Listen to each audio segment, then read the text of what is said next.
शेतीला शाश्वत पाण्याची नितांत गरज असते. म्हणूनच शासनाच्या मनरेगा म्हणजेच महात्मा गांधी राष्ट्रीय ग्रामीण रोजगार हमी अंतर्गत सिंचन विहीर कशी मंजूर करून घ्यावी, त्याची संपूर्ण प्रक्रिया आणि लागणारी जी कागदपत्रे, त्याचे नियम काय आहे, याची अचूक आणि सविस्तर माहिती आज आपण या व्हिडिओच्या माध्यमातून पाहणार आहात.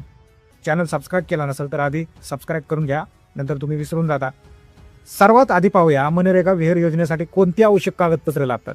तर यासाठी तुमच्या कुटुंबातील सदस्यांचे मनरेगा जॉब कार्ड असणे अत्यंत अनिवार्य आहे. याच्यासोबत अर्जदाराच्या नावावरील जमिनीचा 7/12 आणि 8 उतारा, त्याचबरोबर ते आधार कार्ड आणि अनुदानासाठी बँक पासबुकची झेरॉक्स लागते. अत्यंत महत्त्वाची गोष्ट म्हणजे यापूर्वी शासनाच्या कोणत्याही योजनेतून विहिरीचा लाभ घेतलेला नसावा अशा आशयाचे 100 रुपयाच्या स्टॅम्प पेपरवरील प्रतिज्ञापत्र तुम्हाला द्यावे लागते. याशिवाय इतर हिस्सेदार असतील तर संमतीपत्र त्यांचं द्यावं लागेल.